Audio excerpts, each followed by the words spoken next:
Good morning students, I am Anurag Maurya from Anu educational video channel. पिछले video में हम लोगों ने फ्यूचर इंडेफिनिट टेंस के निगेटिव सेंटेंसेस तक पढ़ा है। इस वीडियो में हम लोग इंट्रोगेटिव सेंटेंसेस के बारे में पढ़ेंगे। इंट्रोगेटिव सेंटेंस दो प्रकार के होते हैं। पहला क्या से आरंभ होने वाले और दूसरा जब प्रश्नवाचक शब्द वाक्य के बीच में हो। तो हम लोग यहाँ पे क्या से आरंभ होने वाले प्रश्नवाचक वाक्य के बारे में पढ़ेंगे। इसका स्ट्रक्चर है, पहला है विल प्लस सब्जेक्ट। जब सब्जेक्ट ही सी इट तथा सिंगुलर नाउन और यू दे तथा प्लूरल नाउन होगा तो उसके पहले विल लगेगा और सब्जेक्ट के बाद वर्ब की फर्स्ट फॉर्म लगेगी, फिर उसके बाद ऑब्जेक्ट, फिर उसके बाद जो है क्वेश्चन साइन लगेगा। दूसरा स्ट्रक्चर है shall plus subject I B. जब सब्जेक्ट आई बी रहेगा तो उसके पहले शैल लगेगा, फिर उसके बाद जो है वर्ब की फर्स्ट फॉर्म लगेगी, फिर उसके बाद ऑब्जेक्ट, फिर क्वेश्चन साइन लगेगा। अब एग्जाम्पल से इसको हम लोग समझेंगे। क्या वे आम खाएंगे? तो इस वाक्य की शुरुआत क्या से हुई है तो और वे की अंग्रेजी दे होती है। तो हम लोग स्ट्रक्चर में देख चुके हैं कि दे अगर सब्जेक्ट है तो उसके पहले विल लगेगा और उसके बाद वर्ब की फर्स्ट फॉर्म लगेगी, फिर ऑब्जेक्ट लगेगा। तो यहाँ इसकी अंग्रेजी बनेगी विल दे ईट मैंगोज। दूसरा है क्या वह तुमको कुछ कल में देगा? तो यहाँ भी इस वाक्य की शुरुआत क्या से है और सब्जेक्ट है वह का इंग्लिश बनेगी ही। तो ही हम लोग स्ट्रक्चर में देखेंगे। अगर सब्जेक्ट ही है तो उससे पहले विल लगेगा, उसके बाद वर्ब की फर्स्ट फॉर्म लगेगी, सब्जेक्ट के बाद फिर ऑब्जेक्ट। तो इसकी अंग्रेजी बनेगी यहाँ पे विल ही। देना की अंग्रेजी गिव होती है, तो गिव जो है वर्ब की फर्स्ट फॉर्म है, तो will he give you some pens. तीसरा एग्जाम्पल है क्या तुम्हारा भाई कल आएगा? तो इस वाक्य की शुरुआत क्या से और सब्जेक्ट है तुम्हारा भाई, तो इसकी अंग्रेजी होगी योर ब्रदर।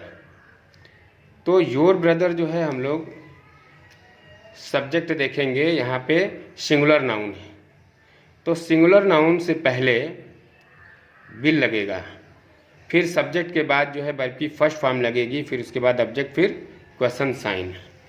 तो इसका बनेगा विल योर ब्रदर। आना की अंग्रेजी होती है कम, जो कि वर्ब की फर्स्ट फॉर्म है, और कल की अंग्रेजी, आने वाले कल की अंग्रेजी टुमारो होता। तो will your brother come tomorrow. Next example हम लोग देखेंगे क्या वह इन खिलौनों से खेलेगा? तो इस वाक्य की शुरुआत भी क्या से है और वह की अंग्रेजी ही होती है। तो पीछे स्ट्रक्चर में हम लोग देख चुके हैं कि ही के बाद पहले जो है विल लगेगा, फिर सब्जेक्ट, फिर वर्ब की फर्स्ट फॉर्म, फिर ऑब्जेक्ट। तो will he play with these toys. पांचवा एग्जाम्पल है क्या वह अपनी बहन के साथ कानपुर जाएगी? तो इस वाक्य की शुरुआत भी क्या से हुई है और यहाँ वह की अंग्रेजी सी है। तो पीछे स्ट्रक्चर में हम लोग देख चुके हैं कि सब्जेक्ट जब सी रहेगा तो उसके पहले विल आएगा और उस सब्जेक्ट के बाद वर्ब की फर्स्ट फॉर्म, फिर ऑब्जेक्ट। तो will she go with her sister to Kanpur. अब हम लोग डबल इंट्रोगेटिव सेंटेंसेस के बारे में पढ़ेंगे। जब प्रश्नवाचक शब्द वाक्य के बीच में आए तब उसकी अंग्रेजी, उसका ट्रांसलेशन कैसे बनेगा। उसके लिए स्ट्रक्चर है पहला क्वेश्चन वर्ड, फिर उसके बाद विल आएगा, सब्जेक्ट अगर जो है ही सी इट तथा सिंगुलर नाउन यू दे तथा प्लूरल नाउन होगा तो उसके पहले विल लिखा जाएगा, फिर सब्जेक्ट के बाद वर्ब की फर्स्ट फॉर्म, फिर ऑब्जेक्ट, फिर क्वेश्चन साइन। दूसरा स्ट्रक्चर बनेगा हम लोग का जब सब्जेक्ट आई भी रहेगा तो उसके पहले शैल और शैल से पहले क्वेश्चन वर्ड, फिर इस सब्जेक्ट के बाद वर्ब की फर्स्ट फॉर्म, फिर ऑब्जेक्ट, फिर क्वेश्चन साइन। अब हम लोग इसको एग्जाम्पल से समझेंगे। पहला एग्जाम्पल है, वह किसकी मेज तोड़ेगा। किसकी, किसकी यहाँ जो है वाक्य के बीच में आया है, प्रश्नवाचक शब्द है, इसलिए सबसे पहले इसकी अंग्रेजी बनेगी हुज। और किसकी के साथ जो भी चीज़ लिखा रहेगा, किसकी मेज, किसकी किताब, वो जो नाउन लिखा हुआ है वो इसके साथ यहाँ लिख दिया जाएगा, यानी हुज टेबल। फिर विल, क्योंकि हम लोग वह की अंग्रेजी ही है तो हम लोग ही देखते हैं कि सब्जेक्ट अगर ही रहेगा तो उसके पहले विल लगेगा, तो यहाँ पे आ जाएगा whose table will he break. Break माने तोड़ना, जो कि वर्ब की फर्स्ट फॉर्म है। दूसरा एग्जाम्पल, हम कल कहाँ जाएंगे।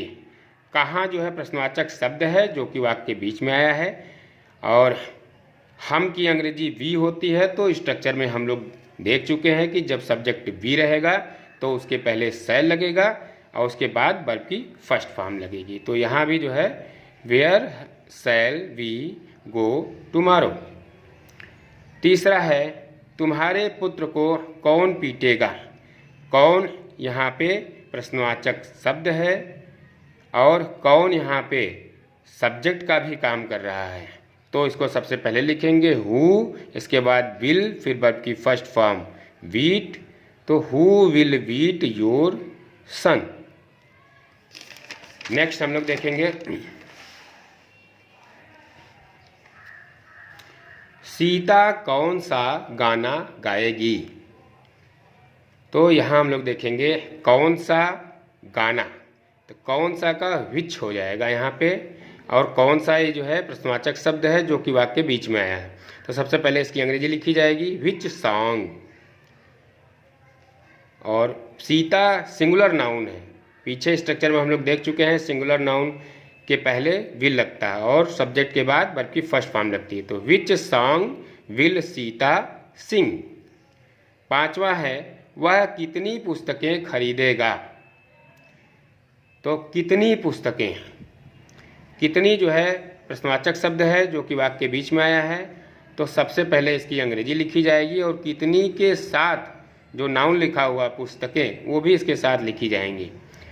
तो और वह की अंग्रेजी ही होती है और स्ट्रक्चर में पीछे हम लोग देख चुके हैं कि ही के पहले विल लगता है और उस ही के बाद वर्ब की फर्स्ट फॉर्म लगती है। तो how many books will he by. अब हम लोग इंट्रोगेटिव निगेटिव सेंटेंसेस के बारे में पढ़ेंगे। इसका स्ट्रक्चर पहला है question word plus will, subject अगर ही सी इट तथा सिंगुलर नाउन यू दे तथा प्लूरल नाउन रहेगा तो उसके पहले विल लगाएंगे और सब्जेक्ट के बाद तुरंत नॉट लगाएंगे, फिर वर्ब की फर्स्ट फॉर्म, फिर ऑब्जेक्ट। दूसरा स्ट्रक्चर है क्वेश्चन वर्ड, फिर शैल, फिर सब्जेक्ट अगर आई भी सब्जेक्ट है तो उसके पहले शैल लगेगा, फिर नॉट, फिर वर्ब की फर्स्ट फॉर्म, फिर ऑब्जेक्ट, फिर क्वेश्चन साइन। हम लोग एग्जाम्पल से इसको समझेंगे। पहला एग्जाम्पल है, क्या वह स्टेशन पर हमारी प्रतीक्षा नहीं करेगी। अब इस वाक्य की शुरुआत क्या से और बीच में नहीं लगा हुआ है, क्या से, और सब्जेक्ट जो है वह है, वह की अंग्रेजी यहाँ पे सी होगी। और स्ट्रक्चर में हम लोग देख चुके हैं कि जब सब्जेक्ट सी होगा तो उससे पहले विल लगेगा, उसके पहले क्वेश्चन वर्ड और सब्जेक्ट के बाद नॉट, वर्ब की फर्स्ट फॉर्म, फिर ऑब्जेक्ट लगेगा। तो हम लोग इसको बनाएंगे विल सी, सब्जेक्ट के बाद तुरंत नॉट, फिर वर्ब की first form, will she not wait for us at station.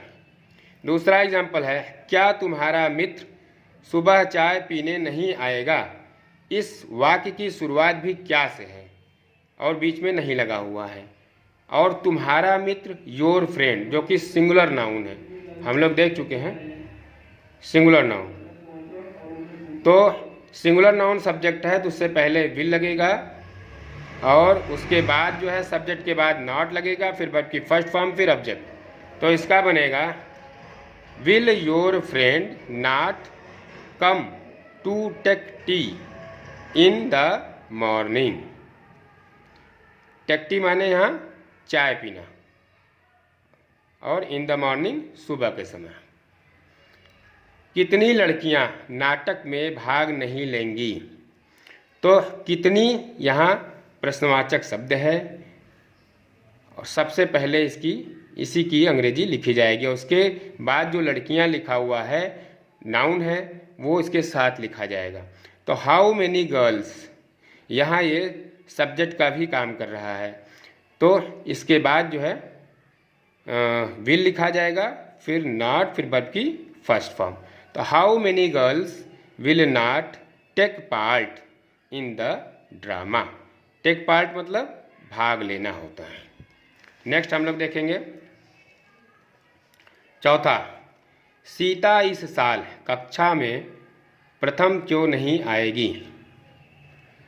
तो क्यों प्रश्नवाचक शब्द है, बीच में आया है वाक्य के, तो इसकी अंग्रेजी सबसे पहले लिखी जाएगी। और सीता सिंगुलर नाउन है तो इसके पहले विल लिखा जाएगा और सीता के सब्जेक्ट के बाद जो है नॉट लिखा जाएगा, फिर वर्ब की फर्स्ट फॉर्म। तो why will Sita not stand first, प्रथम आना, स्टैंड फर्स्ट माने प्रथम आना, in the class this year. पांचवा है एग्जाम्पल, तुम इस काम को क्यों नहीं करोगे।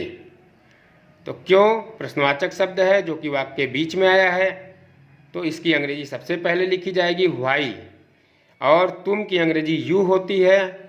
स्ट्रक्चर में हम लोग देख चुके हैं कि यू के पहले विल लगेगा और उसके जस्ट बाद जो है नॉट लगेगा, फिर वर्ब की फर्स्ट फॉर्म। करना की अंग्रेजी डू होती है जो कि वर्ब की फर्स्ट फॉर्म। तो why will you not do this work. तो बच्चों आज यहीं तक, इसके बाद हम लोग नेक्स्ट वीडियो में देखेंगे।